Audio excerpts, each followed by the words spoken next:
नमस्कार। आप अनएम्प्लॉयड हैं, बेरोजगार हैं, अगर नहीं हैं, रोजगारी हैं, नौकरी करते हैं, ओके। बट आपका तो कोई रिलेटिव्स बेरोजगार होंगे ना, तो उनके लिए, जितना भी बेरोजगार हैं, उन सब के लिए ये वीडियो हमने प्रस्तुत किए हैं। तो आप जरूर उनके पास ये वीडियो भेजिए, शेयर कीजिए, ताकि उनको ये जानकारी मिले कि बेरोजगारी कोई बहुत बड़ा प्रॉब्लम नहीं है। ये एक कृत्रिम समस्या है और इसको समाधान किया जा सकता है। मैं उनके लिए बोलूंगा जो कि बेरोजगार हैं। ये वीडियो इसलिए प्रस्तुत कर रहा हूं कि आपके मन में एक कॉन्फिडेंस आएगा। आपकी बहुत सारी छोटी छोटी आशाएं हैं, आकांक्षाएं हैं कि एक दिन आप रोजगार होंगे और एम्प्लॉयड होंगे और आपकी छोटी छोटी समस्याएं सॉल्व होगा। ये पहले जो हम कुछ वीडियो बनाए थे, बहुत सारे कमेंट्स आए। अनएम्प्लॉयमेंट, बेरोजगार समस्या एक समस्या नहीं है, एक इश्यू बन गया है कि इसको समाधान करना इतना पॉसिबल नहीं है। ये स्वाभाविक है कि सबका दिमाग में ये चीज सेट कर दिया गया है, बट हम कहेंगे कि ये समाधान पॉसिबल है। तो ऐसा भी देखा गया कि बहुत मेधावी है, टैलेंटेड है, एक्सपीरियंस है, वो लोग भी हताश हो जाते हैं कि हमको जॉब नहीं मिलेगा। और डेली फ्रेंड सर्कल में जो सोशल ग्रुप्स है, डेली चेक करते हैं कि कहां वैकेंसी निकला या कहीं पर कोई जॉब निकलने वाला है क्या, ऐसा कुछ न्यूज है क्या। नकारात्मक सोच जैसा कचरा जैसा है ब्रेन में। तो पहले स्वच्छता अभियान शुरू कीजिए, एक कॉन्फिडेंस लाइए, एक सकारात्मक सोच की प्रभाव प्रवाहित कीजिए कि एम्प्लॉयमेंट मिलेगा, 100% बेरोजगारों को रोजगार मिलेगा। मोदी सरकार के 3 साल पूरे होने पर बीजेपी अध्यक्ष अमित शाह ने ये सफाई दी कि सबको नौकरी दे पाना संभव नहीं है। इसलिए हम स्किल इंडिया के जरिए लोगों को स्वरोजगार के लिए प्रशिक्षित कर रहे हैं।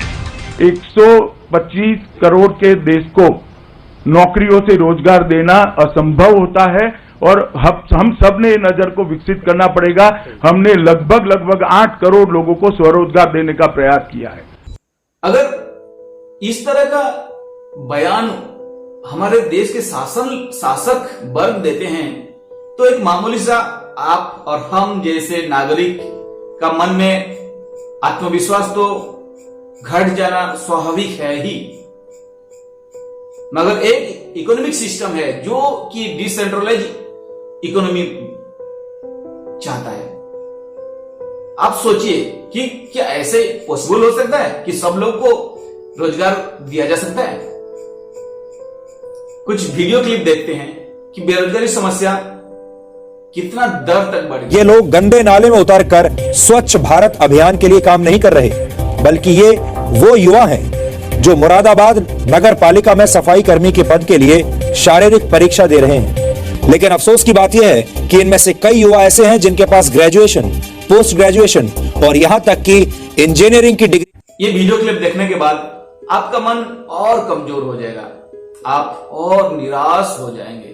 मगर आपको हताश करने के लिए, निराश करने के लिए मैं ये वीडियो क्लिप नहीं बनाया। देश का शासक वर्ग का स्टेटमेंट भले ही आपको कमजोर कर सकते हैं, देश का मीडिया का रिपोर्ट भले ही आपको निराश कर दे, मगर ये वीडियो आपको एनकरेज करने के लिए, आपका आत्मविश्वास को बढ़ाने के लिए हम बनाए हैं। अभी और एक रिपोर्ट देख लेते हैं। स्वागत करता हूं। देखिए, देश में कोरोना की वजह से 5 महीने के अंदर 15 लाख से ज्यादा लोग बीमार हुए हैं। लेकिन इन्हीं 5 महीनों में देश के भीतर 10 करोड़ भारतीय नागरिक बेरोजगार हो गए हैं। इसीलिए हम कह रहे हैं कि कोरोना से बड़ी महामारी बनकर तो बेरोजगारी छाई है। और पहली बार खुद सरकार के प्रतिनिधि की तरफ से संसद की स्थायी समिति के सामने 10 करोड़ नौकरियों पर खतरे की बात कही गई। यानी सरकार को भी अब नौकरी संकट की महामारी के बारे में स्पष्ट रूप से पता है। तो सवाल है कि भारत में नौकरी जाने की महामारी को खत्म करने की वैक्सीन क्या सरकार नागरिकों को देगी?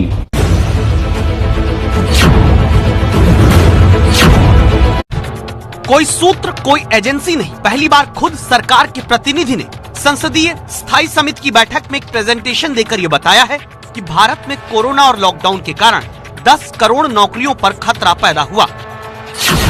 कंपनियों की दलील है कि काम नहीं, पैसा नहीं तो सैलरी का खर्च कहां से उठाएं।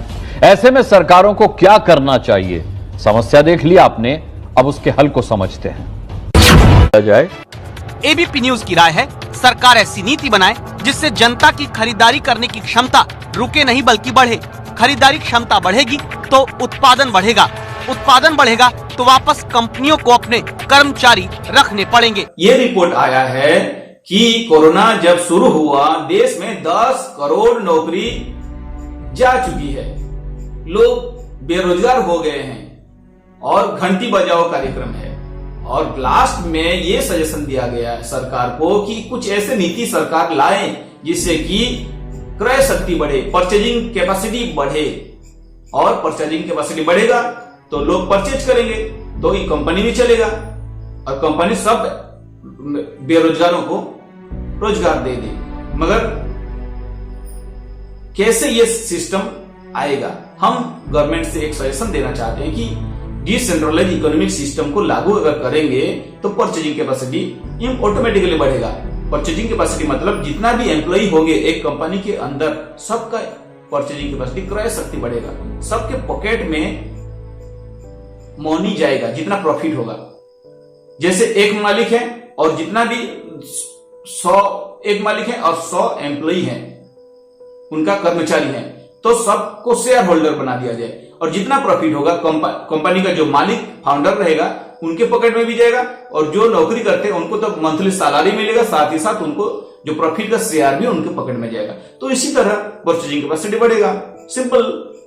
और परचेजिंग कैपेसिटी बढ़ेगा तो फिर से और बहुत सारे बेरोजगार को रोजगार मिलना शुरू हो जाएगा। तो इस तरह से रोजगार मिलने का संभावना है।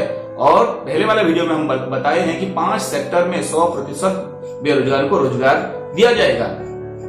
तो ये एनालिसिस आज मैं पेश किया और आप कभी भी आत्मविश्वास नहीं खोना, आपका आत्मविश्वास को बढ़ा के रखना। Thank you, have a nice day.